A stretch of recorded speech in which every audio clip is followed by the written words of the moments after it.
whatever burden is that, just lay that aside. And just focus your attention and listening to the Word of God, which I believe the most important thing. Actually, beginning right now or next July, so we will have our series, but still, pursue what you have started. If you started again, I always base this one and we will continue sharing. I will continue sharing to you like the teaching of the Bible. I started reading the Bible. I started studying the Bible with, of course, with understanding. So don't just read the Bible for the sake of reading, but ask God for wisdom, for knowledge and wisdom. Because He is there and He will give you that wisdom liberally, according to the scripture. If you ask, and how would God give you that kind of wisdom if you are not asking? You're just like, what? What's that? Okay? You should have the voice out and to tell God the things that you need in life. And I'll tell you, God is gracious and generous. Just imagine, we don't have a place there now in our venue, but still God provided us this wonderful venue that we have. Imagine if look at you, going here, maybe after magkaroon ako ng step nun. Kasi malawak yung binigay natin Panginoon. So why do we need to study the scripture and understand? And of course, apply. Because knowledge without putting it into action, it becomes useless. You believe that one? Okay? Let's say for example, if you know why the plane is flying, but you do not know how to fly the plane. So that's the problem. There's only knowledge, you have the knowledge, but you don't have wisdom to operate. So we have in the midst of here, he is like becoming a pilot. So we have the new visitors from USA, from the Philippines. Mark, can you stand up? Amen. So it's like maybe spending one more year. And after that 2 years or 3 years, maybe when we go home, when we go back in the Philippines, maybe he will become our pilot going there to the Philippines. Okay, so let's continue to pray for this young guy. And also, he's using his life for the glory of the Lord. So I told him if he could give his testimony before he leaves, okay? Before he flies back to the Philippines. He said, it's okay. You can preach. Just testimony. Just testimony. So we're thankful because we are believers and we always have that connection. Did you get the one? Whenever you go to a place and you will find a believers, it seems that there's like a lightness that you feel in your hearts and you are eager and willing to help and extend, even though it's really hard. I praise God because I always give an advice, even to the newcomers. If you put your life and use your life in the ministry that God wants you to do, God will always prepare something for you that you really need in life. You really need while you are here. And even maybe I will ask those also new to give or to testify how God is good in their lives. How God is good in their lives. For us and for them, it's really impossible. But with God, nothing is impossible if you believe in Him. But if you believe, but your faith seems like not genuine, sorry to tell, hard for you to achieve, to obtain your desire in life. Our God is a great provider. So, just to continue, thankful to God because I know the importance of the teaching of the Bible. So that also we will know what the church is all about. You will know about the angels, the demons, Satans, what the difference between Satan, the Antichrist, and the second beast like that. So hard for us. Maybe barely you can just hear a message like this because most of the churches are just focusing on some like practical messages instead of focusing also on the teaching of the scripture. Last 3 days ago, I had a writer. Ma'am, are you a Muslim? Because I've seen her just putting like cover. Said, yeah, I am the only Muslim in our family. So are you from here? No, I'm from France, she said. So I said, what's the reason why you are converted? So from a religious thingy to Muslim. Said yes, because you know what? My imam told me that the Bible has lots of contradictions. Who told you that, ma'am? Our imam, our leaders. That is not true. I told her, Mom, your Quran says that Jesus Christ was born in Jerusalem, but our Bible says Jesus Christ was born in Bethlehem. Do you believe that Jesus Christ was born in Bethlehem? Yeah, because it has been put in the history. So which is correct? Your Quran or our Bible? I will ask the Imam about that because I don't have knowledge about that, and they are scholars of the Quran, and they have that knowledge. That's why I'm just listening.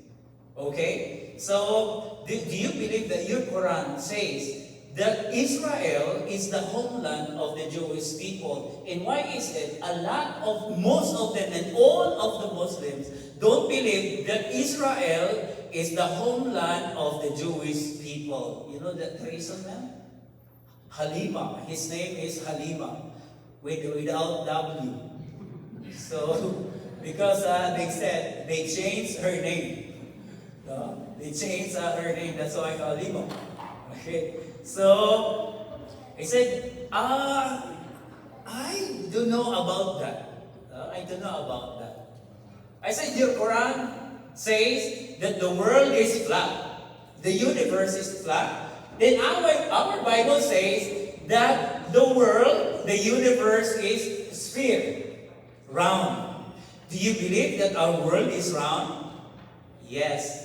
Yes, I believe. Why? Because we have the new technology and we have like spaceship that will go there and they see that the earth is round now.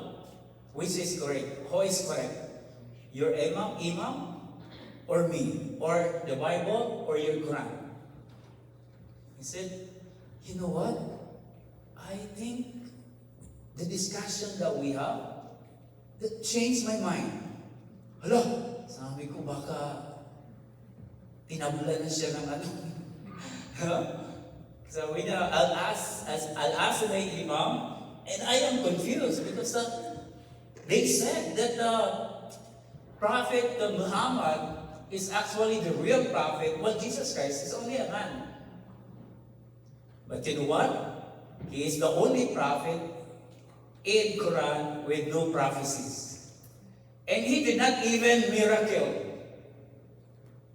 Read that in your Quran. Then, when we arrived to her home, he said, it's interesting. It's interesting. Hopefully I could meet her again and I will invite him to her to have a Bible study. Because I remember, yung mga nagbabasketball na, relax na, basta nakangangati yung paa niya. Sa akin, din siya. So, okay. So, wala na tuloy. Okay? So, continue na lang tayo. Okay? So, still, we have here in the Great Tribulation. So, hopefully, it could meet Halima again, and we'll ask her to have a Bible study in their home. Just like what happened, there were two Iglesia ni Cristo. And it wasn't an accident that Sister Amy called me and said, Pastor, I have two friends who is the Iglesia ni Cristo. Can you come and have the Bible study with them? But they are white. Don't worry. It's better to have a nose bleeding than being silent there and not able to share the Word of God. And after that, you know what? They asked the question that I have given them to their minister. And after that, tiniwalag sila. Tiniwalag sila. Even until now, Wayne, we still have like a communication. And I'm thankful because he is now attending in the Harvest City because one of the pastors there, he said that he is brother. And the reason why he went to the Iglesia ni Cristo, because during the sharing time, his pastor, he said, it's not coming from me, he said, I asked my brother as a pastor, is the Lord Jesus Christ the real God? He said, oh no, I don't want to give you an answer. It would only cause like a debate and fighting. But you, Pastor, you give me a verse that shocked me. Where's that one? Acts 17:11. Because only the minister has the prerogative, the authority to read the Bible. But I told him, Acts 17:11 or 11:17, if I am not mistaken, even the Berean people, believer, they search the scripture daily just to see to it if the Apostle Paul and some apostles are telling the truth. So why you don't have the authority to read the Bible? Okay? So, and said, okay, thank you. So thankful to God because both of them, they were not attending anymore to the Iglesia ni Cristo. Okay? So, here is the tribulation. What time is it now? Okay, it's 11. Just a short review, okay? Just a short review. So where did we get this tribulation? Because it says in there, when the abomination of desolation, standing in the holy place, you from Judah flee to the mountains. So it means, during that time, the church, the believers, so the believers, or the church in this era of grace, is not included in there. Because during the tribulation times, the Israel would be the central focus of the prophecy. Hindi naman sinasabi niya, you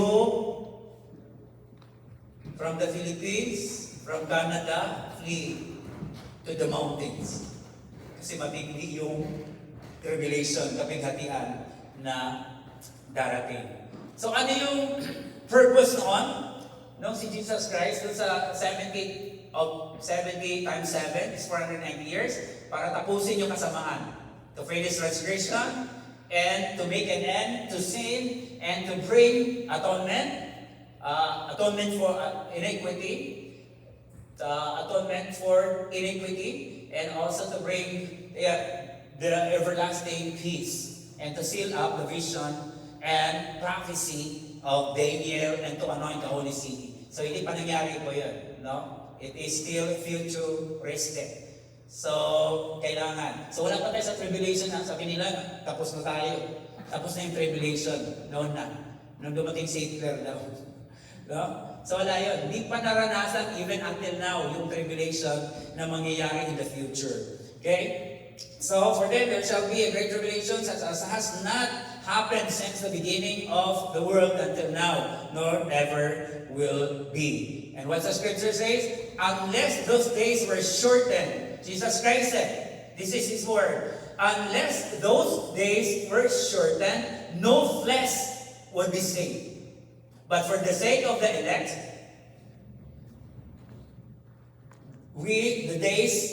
those days will be shortened. So, shortened. Okay? Sino yung elect na sinasabi dito? Focus ito, chapter 24 of Matthew is actually focus sa Israel. Focus na siya sa Israel. Because the time, wala na po tayo, ayaw ko kung gusto nyo magpaiwan. No? Gusto nyo magpaiwan. At iwas-iwas na doon sa mga meteorites, di ba? Sa mga asteroid, sa mga stars na mahuhulog. Naku, kahirap noon. Pero sa rapture mga kapatid, maraming maiiwan. Let's say for example, you are here.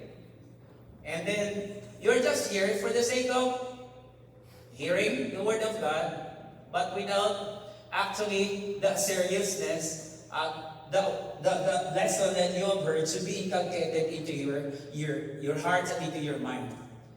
And then, after that, the rapture comes, and yung mga totoo na sumampalataya sa Panginoon, mararapture, maraming maiiwan. Kaya nga sa Matthew, if you look at Matthew chapter 4, may kinukuha isa, magkatabi pa ha, kinuha isa, iniwan yung isa. Maaaring couple, at night, kinuha yung isa, naiwan yung isa. It's because hindi magkapareho yung kanilang faith sa isa't isa. No? Hindi naniniwala. So it means, after the rapture, maraming may iiwan at maka-experience na tribulation. Bakit I do believe 100% that we are not included in that 7 years tribulation? Because the Bible says, there's the wrath of God and of the Lamb to come. And we are not appointed to that wrath. And there's another passage, God will rescue us. Will rescue us. Will take us from here. So what's the use of having the rapture? And then after the tribulation, bago may rapture? Eh kung sa tribulation time nga, sa tribulation time, makakakilala lahat, maging mga Hudyo. Sa second half of the 7 tribulations, makakilala ang mga Hudyo. Kaya nga pag sinabi ng Panginoon, you from Galilee, you from Judah, flee. Because the Antichrist is coming. Diba? 7 years. Pero ang sabi doon, and he will make a firm covenant with many for 1 week. But in the middle of the week, he will just unmask his identity. And marami ang mga Israelita na nadideceive sila. Bakit? Sapagkat pag sa first 3.5 na 7 tribulation, darating si Antichrist at magpapakilala Kristo. At anong gagawin niya? Magkakaroon ng rumors of war, a literal war. Din sasabihin niya, tahimik. And for 3.5 years, magkakaroon ng katahimikan. At sasabihin ng mga Israelita, ito na si Kristo, ito na yung Messiah. Kasi nalala niyo when the Lord Jesus Christ came, ano nangyari? He said, I will come and I will save my people. That's why we're just like singing, Hosanna in the highest. God saved us. Ibig sabihin nun. Pero dumating ang ating Panginoon sa Kristo, nagsumakay lang siya sa kabayo, sa donkey. Sabi ng mga Israelita, ito ba yung hari na darating? Donkey lang ang sinakyan. No? Kasi pag ikaw sumakay ng donkey, wala. Ang tingin ng tao sa iyo, you're super low. No? So, ito ba yung hari natin, pinako sa cross? Ito ba yung Messiah na magliligtas sa atin, pinako sa cross? Kaya, since then, until now, they rejected the Lord Jesus Christ as the Messiah. And they're still waiting for the Messiah to come. And exactly what the Bible says, that the Lord Jesus Christ, instead of Jesus Christ coming, and they're sitting in the temple, it's the Antichrist. Pag sabing Antichrist, hindi si Kristo, kundi anti, kalaban niya, no? Hindi against siya kay Jesus Christ. Then, when they're sitting there, he's just proclaiming himself as God, nagkakaroon ng katahimikan. Diba? Sa Bible, nakasaad doon, na si Antichrist magkakaroon ng firm covenant with Israel. With Israel, and not with the Gentiles. Kasi, pagkatapos ng tribulation, mayroon pang milenyo. Pagkatapos ng milenyo, mayroon pang bababa ang panibagong langit at panibagong lupa, and that will be a perfect time for the people to live with no sin at all. Okay? With no sin at all. And the wrath of God, bakit yung wrath of God is napaka-severe? Diba? Bakit napakabagsik? Ito yung galit ng Panginoon, buot ng Panginoon doon sa mga tao. No? Doon sa mga tao na hindi kumikilala sa Kanya. Inon lang ang COVID eh. Nagreklamo na nga tayo, di ba? COVID-19. Pero matindi yung 20 na. No? Sabi ko nga eh, meron akong kaibigan, tinulungan ko rin siya, inahatid ko din siya, tapos dinala ko kay Lord. Eh noong nag-MVP na siya, kinalimutan na si Lord. Kasi lagi na lang lumalabas naglalaro ng basketball. Lakas-lakas at tapang-tapang. Pero nung nagka-COVID, nung una hindi pa niya alam. Pero nung nagpa-check siya, natawag na. Basta yun, malaman na negative or positive. Naku, positive. Pero nakahinga pa daw siya ng maayos. Tawag ba sa niya, ganun lang sana, pastor eh. Nung nalaman kong COVID, tumawag na sa akin, pastor. Tulungan mo naman ako, pag-pray mo naman ako. Okay, lumalayo ka kay Lord eh. Tapos ngayon, tatawagan mo na ako. Sige, mag-pray tayo. Bumalik ka na kay Lord. Aba, pinagaling ni Lord. Wala na naman. Sabi ko, magka-COVID ka lang ulit. Na talaga kita punta ipag-pray. Sa ganyan tao. So bakit tingnan mo wars. Saan galing yan kay Lord? Nation against nation. There's famine, there's great earthquakes, a third of the vegetation burned, the third of the sea judged, and the third of the luminaries darkened, specifically the sun and the moon. Okay? During that time, napakadilim. Kung nga mag-brown out lang, nag-aaway-aaway na kung nasan yung lighter. Diba? So yun pa yung buong totally darkened na siya. Yeah? The mankind killed, malignant sores. Baka ito yung malignant cancer, no? Sea turned to blood, fresh waters turned to blood. Allah, grabe talaga. Revelations 13, 13 to 17. And the stars of the sky fell to the earth.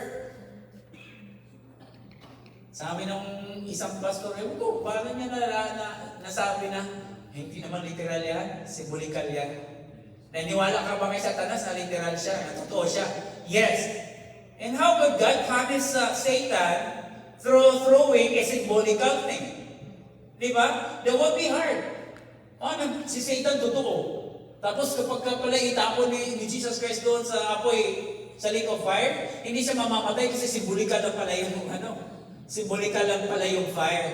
Napaka-illogical. Kaya nga po, gagamitan natin logic. Logic is the science of correct thinking.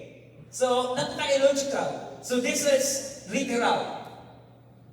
Punishment wrath no? Wrath of God. Look at the one. Oh, nothing. Ang problema natin dito sa ito siguro?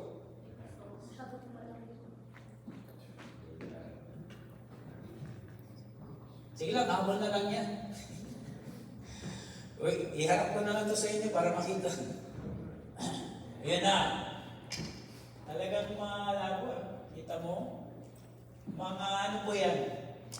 Yan ang tinatawag na mga stars. Galing sa stars. Okay? Kaya tawag sa kanila is meteorite. So yung pinakamalaki na nakikita dito sa Saskatchewan is 220 kilograms. Then magkano yun? $66,000. Okay, so bukas try natin manghukay. Baka makahukay tayo. Okay, kung gusto nyo maiwan, sasaluin na lang. Saluin na lang. Okay? So, here, what happened? When the stars from the sky fell to earth, the mountain and island were moved out of their places. Now just read, like from chapter 6 to chapter 9, there you will see. You will see this one. Okay? And the kings, the great men hid themselves in the caves and in the rocks of the mountains for the great day of their wrath. Their wrath, plural, the wrath of God and the wrath of the Lamb. But they are only one. Because in chapter 7 of Revelation, it says that the Lamb is the center of the throne. And where's the Father? Would you think that the Father would allow Jesus Christ to sit on the throne, on the center, or in the center of the throne? No. Why he is not mad? Because they are one.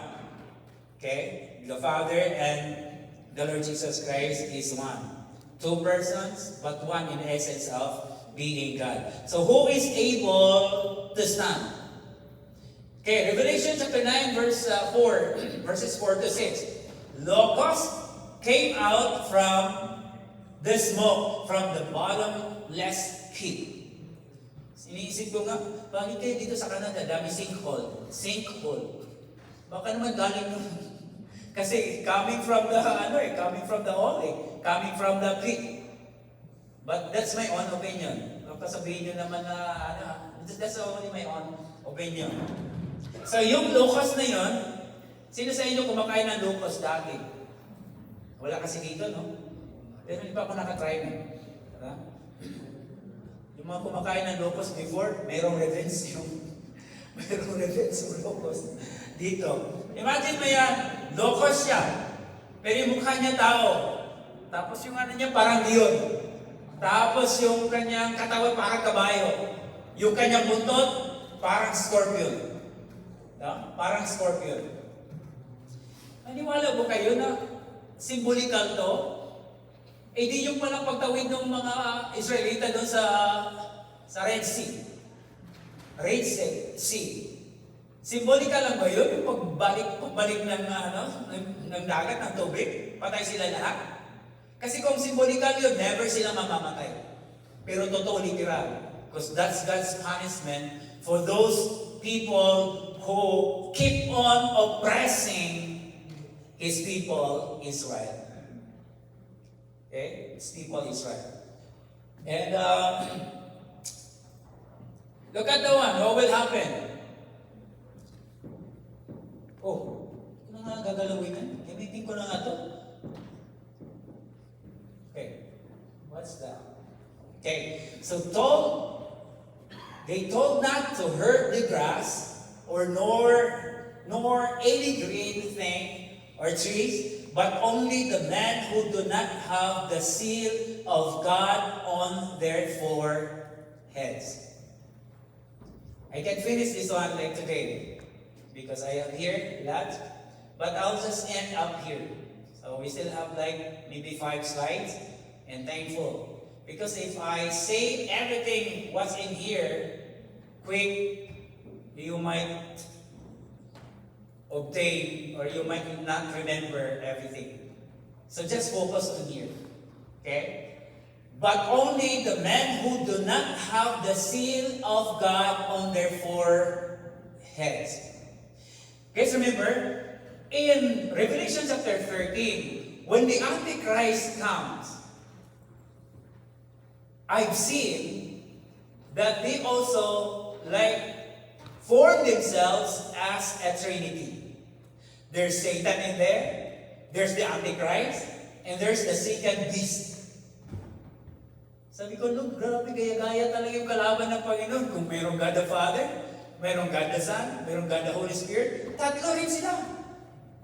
Tatlo rin sila. Kaya grabe. Pero si Antichrist ba at si Satan? Isa? Hindi. Antichrist is a man who has given Satan the power to imitate the Lord Jesus Christ. Now, what about the second beast? This is the Antichrist. According to the scripture, namatay siya, pero binuhay siya ng the second beast. Akala nila, patay na. Grabe, pwede pala din magbuhay. Pwede rin palang magbuhay. Now, Doon sa 13, anong revelation? Darating si Antichrist at magtatatak siya ng 666. Literal? It might be literal. Because during that time, kasi dahil sa mga high-tech na weaponries, gera, so it might be collapse na. Kaya yung ibang mga gabayong na lang sila papunta sa Israel. 200,000 soldier, equivalent 200 million soldiers will just go and invade Israel. The reason why the river Euphrates would be dried up, it's because of that. God has given them the way, easy to go to Israel. But they, without knowing that God would be, the Lord Jesus Christ, would be there fighting on behalf of Israel. I don't know what's the number, but it's the number of God. They said it might be 333 or 777. Because God loves the number 3, God's love the number 7, and God's love the number 40. That's why mapalad yung 40 na. Life begins at 40. So number 7, because there's a 7 candles, and there are lots of things, 7 in there. And also 3 speaks of the Trinity. But I do not know the number. Once those people being marked by the number of God, they will not be hurt by this locust. That's in preparation for the coming millennium, the reign of the Lord Jesus Christ. Okay? Kasi that time is mortal pa yung mga tao. No, hindi talaga pa totally. And they are not permitted to kill anyone but to torment for 5 months. To torment for 5 months. Okay? So, 5 months. Injectionan sila ng glucose. Hindi sila mamamatay. Hanapin nila yung kamatayan. Hindi nila matatagpuan. Longing to die, and death flees from them. That's the kind of tribulation. That's the kind of wrath that He will be pouring to the non-believers. We'll pray. It seems that you're tired. Okay? So, I will continue that one when we come back. So, from US. So, I will be there next Sunday.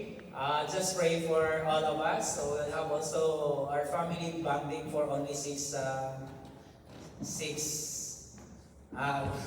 days. Okay? So Brother Fred is here. So just in case you have problem, just contact Brother Fred and he will give you peace. So Brother Fred, nandito, he's the chairman of the elders. So, thankful sa Panginoon, though I am just thinking, I'll be driving again there. So, but it's good. Because God is good, and I know that He will always protect us, and He will bring us here back safe and sound. Tingnan lang namin si Brian sa okay, let's pray. Lord, we praise you and thank you, God, for your word. Help us, dear God, to remember that your word is truth. That's why according to your word in John 17:17, sanctify my word because my word is truth. Lord, many times we're skeptical, we're doubtful of your word. And that even there are some points of our life, oh God, that we are hesitant, oh God, to follow you. Because we know, because we think that your word is now 100% real. Lord, forgive us. Cleanse us. Help us, oh God. And give us, Lord, the wisdom and knowledge, Lord, to really, oh God, think of the good thing, oh God, that we have, that you have given us. And help us to serve you more, oh God. I know that your coming is really at hand. Israel right now, Lord, they're almost done fighting the Hamas and terrorists. But there's the next line, waiting, oh God, against the Lebanon, the Hezbollah. And maybe after that, Lord, would be Iran or those hostile neighboring countries. But we thank you, Lord. We are not surprised because that's written in your Bible. And I know, Lord, I pray for the nation Israel. They might be tired of facing their enemies since the birth of Israel. But thank you, God, for making them resilient, oh God. I do pray, oh God, that will continue, Lord, even to bless them. They spend too much, but you bless them also too much, oh God. We thank you, Lord, for your goodness, oh God, in their lives.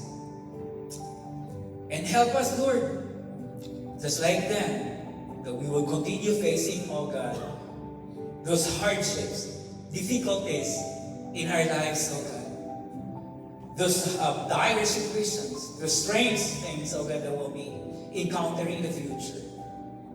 Be with us, Lord. Give us the strength. And give us, Lord, the fervent desire, oh God, to truly serve you, whatever happens. Lord, I also pray, even for our brethren who are in the camping today, and those who are in their vacation, guide them, protect them, oh God. Thank you, Lord. Hopefully, all of us would receive and obtain, oh God, that life eternal from you. Bless everyone, oh God. Bless all of us today. It's my prayer in Jesus' name. Amen and amen.